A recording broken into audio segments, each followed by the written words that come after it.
Actress Kangana Ranaut एक बार फिर headlines में है, इस बार अपनी फिल्म इमरजेंसी और ऑस्कर्स को लेकर। उन्होंने रिसेंटली एक बोल्ड स्टेटमेंट दिया जिसमें उन्होंने कहा अमेरिका अपने सिली अवार्ड रख सकता है। उनकी फिल्म नेटफ्लिक्स पर नंबर 1 स्पॉट पर पहुंच गई है। ये कमेंट ऑस्कर्स को लेकर था, जो कंगना के मुताबिक अब उनके लिए कोई इम्पोर्टेंस नहीं रखता। कंगना हमेशा से अपनी आउटस्पोकन नेचर के लिए फेमस रही है और ये उनके कमेंट्स एक बार फिर कंट्रोवर्सी क्रिएट कर रही है। सोशल मीडिया पर लोग इस स्टेटमेंट पर मिक्स्ड रिएक्शंस दे रहे हैं। कुछ फैंस उनको सपोर्ट कर रहे हैं और कह रहे हैं कि उनकी फिल्म का कंटेंट ही सबसे बड़ा अवार्ड है। दूसरी तरफ कुछ लोगों का कहना है कि ऑस्कर्स एक ग्लोबली रिस्पेक्टेड प्लेटफॉर्म है और ऐसा बोलना सिर्फ पब्लिसिटी स्टंट हो सकता है। इमरजेंसी, जो कंगना ने खुद डायरेक्ट की है और खुद ही इस फिल्म में लीड रोल में है, इंडिया की पॉलिटिकल हिस्ट्री का एक इम्पोर्टेंट चैप्टर दिखाती है। फिल्म को मिक्स्ड रिव्यूज मिले हैं, लेकिन स्ट्रीमिंग पर इसका स्ट्रॉन्ग परफॉर्मेंस दिखाता है कि लोग इसे देख रहे हैं। कंगना का कहना है कि उनकी फिल्म की सक्सेस ही उनकी सबसे बड़ी जीत है और ऑस्कर्स जैसे अवार्ड्स उससे बड़ा नहीं हो सकता। ये पहली बार नहीं है जब कंगना रनौत ने हॉलीवुड या इंटरनेशनल अवार्ड को लेकर स्टेटमेंट दिया हो। उनके फैंस के लिए ये एक और प्रूफ है कि वो अपनी ओपिनियंस एक्सप्रेस करने से कभी नहीं झिझकती और यही उनकी पर्सनालिटी को काफी डिस्टिंक्ट बनाती है। शाहरुख खान का आइकॉनिक घर मन्नत एक ड्रीम डेस्टिनेशन बन चुका है जो हर फैन देखना चाहता है। लेकिन क्या आपको पता है कि इस लग्जरियस मैंशन की हिस्ट्री भी उतनी ही फैसिनेटिंग है जितना SRK का सफर। मन्नत को SRK ने 2001 में सिर्फ 13 करोड़ में खरीदा था, लेकिन आज उसकी वैल्यू 2000 करोड़ से भी ज्यादा है। ये बंगलो 18वीं सेंचुरी में हिमाचल प्रदेश के राजा विजय सेन ने अपनी क्वींस के लिए बनवाया था, बिल्कुल वैसे ही जैसे शाहजहां ने मुमताज के लिए ताजमहल बनवाया था। राजा के गुजरने के बाद ये घर पेरिन मैनिकजी बाटलीवाला को 1915 में बेचा गया, जिन्होंने इसे विला वियना नाम दिया। बाद में ये उनकी सिस्टर खुर्शीद बाई को मिला, फिर गुलबानो और उनकी बेटी नरीमन दुबाश के पास गया। फन फैक्ट ये है कि सलमान खान भी इस घर को खरीदना चाहते थे, लेकिन उनके पापा सलीम खान ने बोला कि उनको इतने बड़े घर की जरूरत नहीं है। 1997 में यस बॉस फिल्म की शूटिंग के दौरान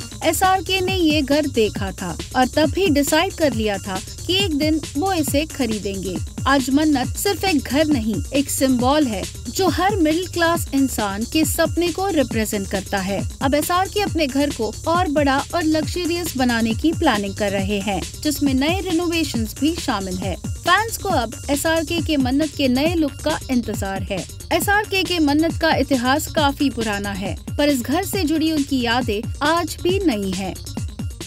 फिल्म मेकर विवेक अग्निहोत्री ने अपने एक्स अकाउंट पर एक लंबा नोट लिखकर बॉलीवुड के हालात पर खुलकर बात की। उनका कहना है कि हिंदी फिल्म इंडस्ट्री अब एक बॉक्स ऑफिस बन चुकी है, जिसमें ना नए प्रोड्यूसर्स है, ना फ्रेश आइडियाज और ना ही नए प्रॉमिसिंग एक्टर्स। उन्होंने कहा कि अब सिर्फ कॉर्पोरेट ग्रीड बची है जो फिल्म मेकिंग को बर्बाद कर रही है।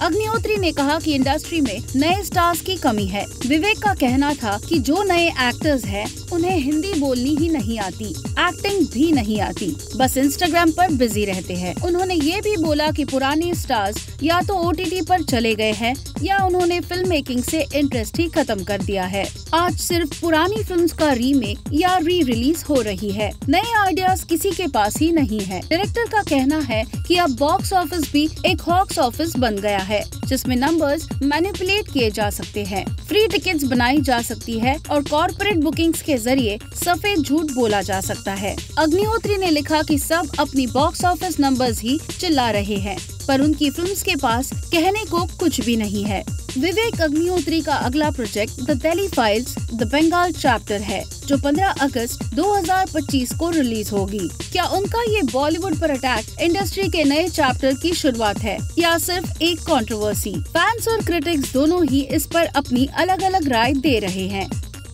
AR रहमान, जो दुनिया के एक मशहूर म्यूजिक कंपोजर है, ने अपनी लाइफ के एक इम्पोर्टेंट फेज के बारे में रिवील किया। उन्होंने बताया कि जब उन्होंने इस्लाम एक्सेप्ट किया था, तब उनका ओरिजिनल नाम दिलीप कुमार था। ये डिसीजन उन्होंने अपनी माँ के साथ मिलकर लिया था और ये उनके लिए एक स्पिरिचुअल जर्नी का हिस्सा था। एक रीसेंट इंटरव्यू में रहमान ने बताया कि एक हिंदू एस्ट्रोलॉजर ने उन्हें ये मुस्लिम नाम दिया था। ये बात लोगों के लिए सरप्राइजिंग थी, क्योंकि आमतौर पर कन्वर्जेंस एक रिलीजियस गाइडेंस के साथ होते हैं, लेकिन यहाँ एक अलग पर्सपेक्टिव देखने को मिला। रहमान के कहने के मुताबिक उनकी जिंदगी एक ऐसे फेज से गुजर रही थी जिसमें उन्हें पीस और एक नए डायरेक्शन की जरूरत थी। उन्होंने ये भी एक्सेप्ट किया कि इस्लाम उनकी लाइफ का एक स्ट्रॉन्ग फाउंडेशन बन गया। उनके स्पिरिचुअल बिलीफ्स उनके म्यूजिक और ओवरऑल पर्सनालिटी में भी रिफ्लेक्ट होते हैं। रहमान की इस जर्नी को लेकर लोगों की अलग अलग प्रतिक्रिया रही है। कुछ लोगों ने इसे उनका पर्सनल डिसीजन कहा, जबकि कुछ लोगों ने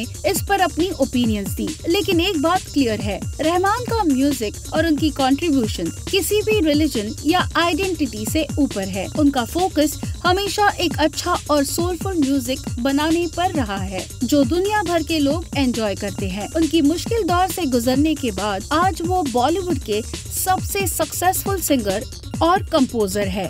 उनका फैन बेस सिर्फ इंडिया में ही नहीं पर दुनिया भर में फैला हुआ है।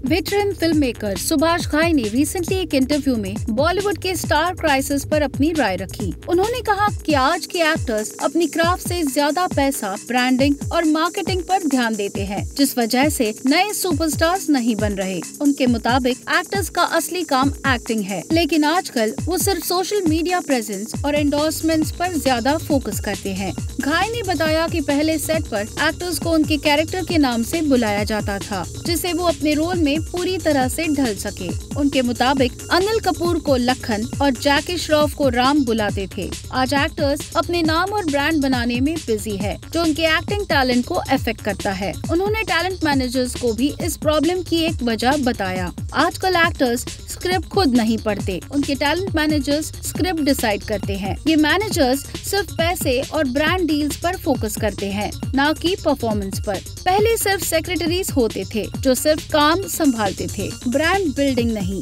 घाई ने सलमान खान, शाहरुख खान, अक्षय कुमार और आमिर खान जैसे एक्टर्स की मिसाल दी, जो अपनी मेहनत और एक्टिंग की वजह से आज भी सुपरस्टार्स है। उनका कहना है कि पिछले 10-15 साल में एक ही नया सुपरस्टार बना है, रणबीर कपूर। बाकी कोई भी नए एक्टर्स ने वो लेवल नहीं अचीव किया जो पुराने स्टार्स का होता था। उन्होंने कहा कि अगर नए एक्टर्स अपनी क्राफ्ट पर ध्यान देना शुरू करें तो बॉलीवुड को नए सुपरस्टार्स मिल सकते हैं।